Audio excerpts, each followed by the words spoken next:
A couple of days ago, I was invited to a digital viewing of Elden Ring. It included new screenshots, the opportunity for Q&A, but most importantly, I got to view this stunning 16-minute gameplay showcase that I'm not allowed to show you for some reason, which is weird because this showcase is really well made, so I can only assume that you'll see it soon. Until then though, you have this video, which will mainly be audio only, so hey, while you listen, feel free to tab out and browse Soul Arts, which is my new art book project, now on Kickstarter. The first thing the player does is approach this grace checkpoint. So for those of you who don't know, these are Elden Ring's version of bonfires, but there's more to it than that. Because the open world is so vast, a gentle ray of light will shine from the grace, pointing you towards your next main objective. To be clear, this doesn't mean that your next objective will be easy, so sometimes it might be wise to ignore the guidance and strike out on your own path, looking for loot if you feel like you need to become more powerful first. At points of lost grace, you can summon the Firekeeper Maiden of this game, who I got to see in a cutscene. She phases in like a spirit, just like your horse does, and she sits down and removes her hood, revealing this light strawberry blonde hair, these olive eyes, with one of them being scarred and shut tight. She introduces herself as Melina and offers you an accord, ending the cutscene. She's an S-tier maiden, you'll see. In my interview, every journalist would have learned different things from their interview, but in my interview it was revealed that you can level up at Melina and customize things like your spirit summons and equipped weapon skills while you sit at a grace. Graces also refill this game's equivalent of an Estus flask, but since graces are a little bit harder to come by than bonfires are, you can also get a bit of health back by defeating mobs of enemies, which From Software says should keep you exploring a little bit longer. Beyond Graces, there is another, more traditional hub location, and I'm showing it on screen now. Here, NPCs you meet in the outside world will come to visit you, similar to places like Firelink Shrine. In the center, there's what looks like this really large Grace checkpoint, and it has threads connected to weapons that are lying askew in the middle of the table. I was thinking that maybe every time you find a Grace in the outside world, a new thread is added, or maybe the light grows larger, but that's just speculation. Around the table are chairs, presumably where NPCs will come to sit, and I have to say this room is just so visually distinct from other hub worlds that we've seen before. It's ornate, it's elegant, and I think that really befits a Tarnished because you are a character who is striving to get this sort of dignity back. I love that. After leaving the Grace checkpoint, your character starts running, and they summon their mount while moving with this smooth, fast animation. It's so easy to imagine this being used mid-combat, whenever you need a burst of speed to get away or to close a gap. And once you see the player actually riding around, you get such a thrill from seeing that. Because the previous trailer was really good, but it was cut so often that you couldn't really get a sense of the vastness of the world.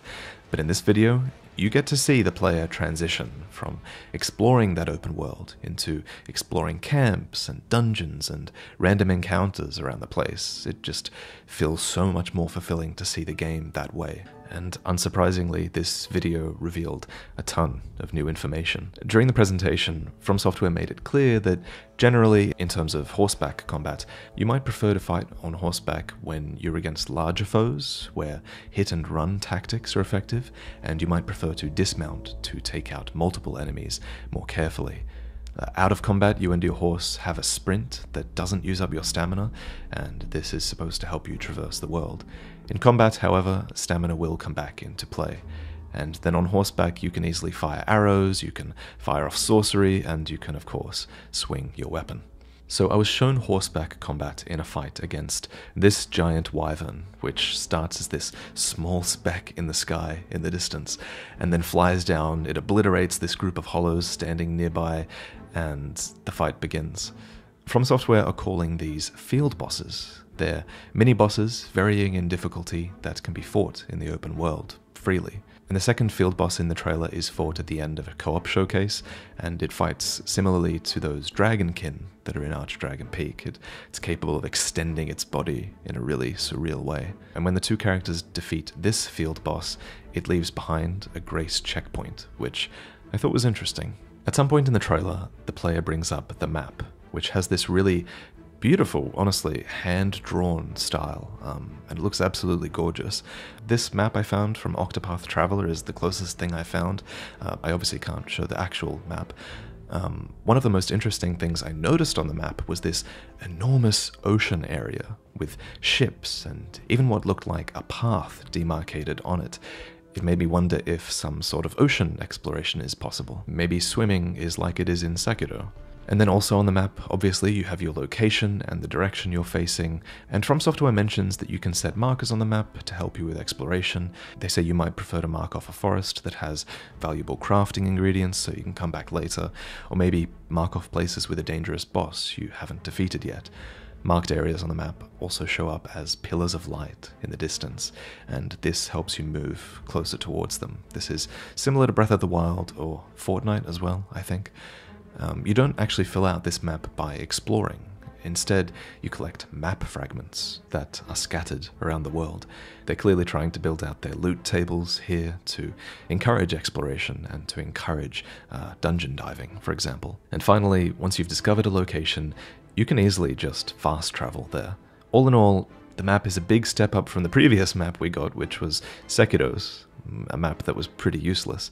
But I have to say, Elden Ring is drawing heavily from what they learned with Sekiro. That much is so obvious. You know, they're adding a jump button, they're adding stealth, and both of these things play a huge part in differentiating this game from Dark Souls. And you see that in the combat section. So this section has the player dismount on a tall cliff. They pull out their binoculars and they start to scout the enemy camp below them, planning their assault. To complement their stealth, something called sleep arrows have been added. They allow you to quietly incapacitate enemies from a distance, which gives you an opportunity to sneak past them without having to kill them. Although if you do want to kill them, you can just one-shot them if they're a lesser enemy while they're asleep. If that doesn't seem overpowered enough, you can attack mid-air like in Sekiro. You can shoot your bow mid-air as well. You're basically Sekiro wearing armor. Both Sekiro and Dark Souls had combat arts, but in my opinion, neither Sekiro or Dark Souls got weapon arts right. However, Elden Ring might. In this game, they're called skills, and they're like weapon arts except that they can be assigned to any weapon. In this trailer, the character performs wind blasts from a scimitar, and they deal a thunder strike from a polearm. I think all of this stuff will help your character feel really customized and really themed as well. Again, you probably find these things hidden around the world, which adds to the loot table in the game. Another set of things you can find hidden around the world are spirits of the deceased. These unlock different sets of NPCs for summoning, and these can only be summoned in difficult areas that have these obelisks present. Some spirits are tanky, some are aggressive, some are ranged, and some appear to come as a swarm. In one example from the video, the player summoned a set of like 6 friendly NPCs. These phantoms caused chaos. They allowed the player to weave in and out of all the enemies they were facing and allowed the player to deal damage more freely. The player in this scene was dealing damage with a twin blade, by the way, so I'm glad they're bringing that back from Dark Souls 2. According to From Software, spirit summons use the FP system, you'll remember from Dark Souls, basically the mana system. Stronger summons use more FP, and weaker summons use less. This might make it a bit less overpowered than I thought at first, since if you summon spirits you might not have access to your spells and skills. Still, spirit summons are probably very powerful by nature, and I anticipate Elden Ring in general will be far more accessible to new players, just because you have so many ways of overcoming adversity in this game. A few sections of the video showcase co-op, and this is something I'm really excited for, because it just seems less instanced than in previous games.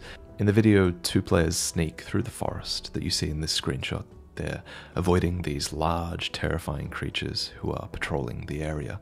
And then later we delve into this underground dungeon with our partner, and we're avoiding these Sen's Fortress style traps and ambushes together. From Software have previously mentioned that they want to reduce the friction required for co-op, removing requirements like having humanity or embers, and I just hope they take this all the way. I hope they make it easy to bring our friends into our world and then keep them there. I did notice that after defeating a field boss, your partner didn't seem to disappear. Finally, we make our way to Stormvale Castle, the legacy dungeon of this first open world. If the open world of Elden Ring is like Dark Souls with a horse, then legacy dungeons are Dark Souls with a jump. because from what I saw, they're way more vertically inclined than ever before, with multiple paths sprawling left and right, and these paths are layered up and down as well. Our character talks to an NPC as soon as they arrive at the castle, and the NPC recommends that we take the back way into the castle. The player, however, opts for the main gate instead, and they're instantaneously shot down by ballista arrow fire. I think you could roll through this, but our player quickly changes their mind, and they take the back way instead. The back way through the castle has way more Sekiro elements. You're using jumps to get over rubble, you're avoiding guards that signal the alarm, and you're using sleep arrows to sneak past giant enemies. And waiting for you at the end of all of this is the heavily armed demigod, whose full intro cinematic we get to see this time. One of the really cool things I noticed here was a new sort of counterattack animation that can be performed after blocking. It's this one from the earlier trailer. Basically, when you block an attack in Elden Ring with a weapon, it seems like you can quickly follow up with a unique attack animation, and I love this idea, because in Dark Souls, whenever you blocked an attack with your weapon, it didn't go well. You know, it did a lot of stamina damage, it did a lot of chip damage, but now in Elden Ring, there is an offensive benefit to blocking an attack like this with a weapon. It's not ideal, but it helps you get back into combat and keep that pace going. So, in conclusion, I kind of take back what I said about this not being big Dark Souls. Elden Ring is kind of big Dark Souls. But it's also Sekiro Souls, way more than I expected, actually, and it really does feel like the culmination of everything that they've learned up to this point, and I think everyone who has seen this footage will echo that sentiment. I just can't wait for you to see it. I think it's a bit silly that it hasn't been shown publicly. But anyway, before I go, I want to ask, would you guys listen to an audiobook if I narrated it? I'm asking this because soon you will have the opportunity to.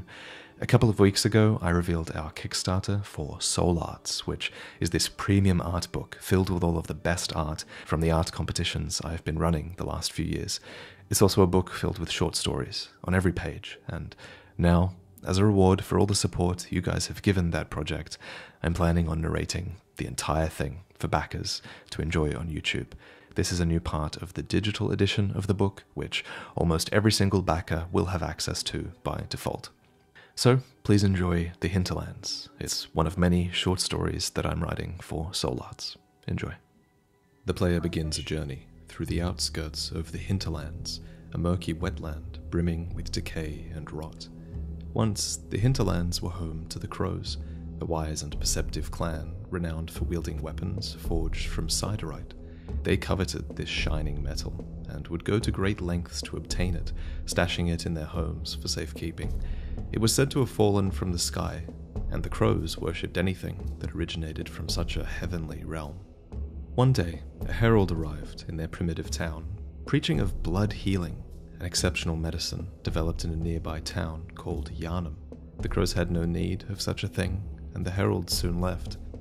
Not long after his visit, the land softened, crops started to wilt, and crows fell, afflicted by a strange illness that had them coughing blood and ash. Suspecting a ploy to empty their town so it could be pillaged of Cinder-tier, the remaining tribesfolk departed for Yharnam nevertheless, forced from the place they once called home. Their sick required healing, but a crow never forgets a face, and the healing church will rue their murder.